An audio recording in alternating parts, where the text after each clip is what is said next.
Shalom, salam sehat, salam sejahtera bagi kita semua, saudara-saudariku yang dikasihi Yesus Kristus. Sebelum mendengarkan firman Tuhan, marilah terlebih dahulu kita berdoa. Terima kasih Tuhan untuk hari yang baru yang Kau berikan kepada kami dan juga nafas kehidupan yang masih boleh kami nikmati. Kami mau pada saat ini disapa oleh firman-Mu agar kami semakin paham apa kehendak-Mu. Berfirmanlah Engkau, kami telah siap mendengarkan. Amin.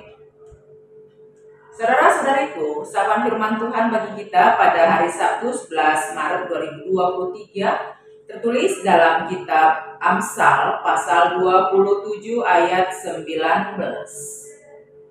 Seperti air mencerminkan wajah, demikianlah hati manusia mencerminkan manusia itu. Demikian firman Tuhan. Pada saat kitab Amsal ini ditulis ribuan tahun yang lalu, kita belum menemukan atau orang-orang pada saat itu belum menemukan cermin sebagaimana kaca cermin saat ini. Oleh sebab itu, apabila mereka ingin melihat wajah mereka, mereka akan melihatnya di atas permukaan air yang tenang. Maka pada saat mereka melihat wajah mereka ke permukaan air yang tenang itu, terpancarlah bagaimana wajah mereka. Kalau kita melihat pada saat Allah menciptakan manusia ini, yaitu Adam dan Hawa, Allah sudah menunjukkan dalam wajah manusia itu sebagai pancaran apa yang dirasakan dalam hati manusia itu. Ingat saja, manakala Adam dan Hawa terkagum-kagum dengan alam ciptaan di Taman Eden, itu terpancar di wajah mereka. Sebaliknya begitu juga manakala mereka merasakan ketakutan, mereka merasakan kecemasan yang luar biasa, itu juga terpancar di wajah mereka. Sungguh luar biasa Allah menciptakan kita manusia. Apa yang terselubung dalam hati kita akan terpancar dalam wajah kita. Maka banyak orang berusaha untuk mempercantik wajahnya, untuk memoles wajahnya, itu sah-sah saja. Ada juga para sinetron, ada juga pemain film yang mampu mengolah wajah mereka supaya terpancar sebagaimana yang diinginkan oleh karakter.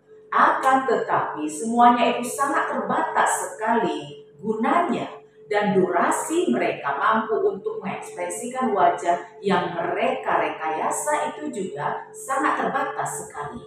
Firman Tuhan pada saat ini mengatakan bahwa hati kita itu akan memancarkan sesuatu yang asli sebagaimana karakter dari manusia itu sendiri. Maka kalau seseorang itu baik, itu akan terpancar juga dari wajahnya. Kalau seseorang itu takut akan Tuhan, dia juga akan terpancar dalam wajahnya. Maka dia akan memberikan efek yang positif, energi yang positif kepada orang-orang di sekitarnya. Baik secara sengaja ataupun tidak sengaja, itu akan terpancar secara alamiah di dalam diri seseorang tersebut. Nah, sebaliknya juga apabila seseorang itu tidak berkenan di hadapan Tuhan, itu akan terpancar juga dari wajahnya. Saudara-saudariku yang dikasihi Yesus Kristus, kalau kita melihat firman Tuhan pada saat ini, mana yang harus kita jaga, mana yang harus kita kawal? Wajah kita inikah atau hati kita inikah? Jawabnya adalah hati kita. Kita harus mengkawal hati kita supaya seturut dengan kehendak Tuhan, karena itu akan terpancar secara nyata dan lebih panjang dalam waktu yang rentang, waktu yang lebih panjang lagi, karena itu tidak bisa direkayasa di dalam hidup kita pribadi lepas pribadi. Maka saudara-saudariku yang dikasihi Yesus Kristus, semua kita diingatkan agar kita boleh menjaga hati kita dengan mendekat-dekatkan diri kepada Tuhan, melatih hidup kita supaya selalu berkenan di hadapan Tuhan, dan itu akan terpancar dalam wajah kita masing-masing. Kiranya Tuhan Yesus memberikan kekuatan bagi kita untuk boleh melatih diri kita, melatih hati kita untuk berbuat seturut dengan kehendak Tuhan. Amin. Kita berdoa. Terima kasih Tuhan, Kau berikan begitu sempurna organ tubuh kami, baik yang bisa terlihat dari luar ataupun pancaran dari dalam hati kami. Oleh sebab itu mampukan kami untuk boleh melatih hidup kami ini seturut dengan kehendak-Mu saja, agar nantinya terpancar yang indah dalam diri kami melalui wajah dan perilaku kami setiap hari. Mampukan Tuhan kami untuk boleh mengerti firman-Mu pada saat ini, terlebih lagi mampu untuk melakukannya. Dalam nama Yesus kami berdoa. Amin.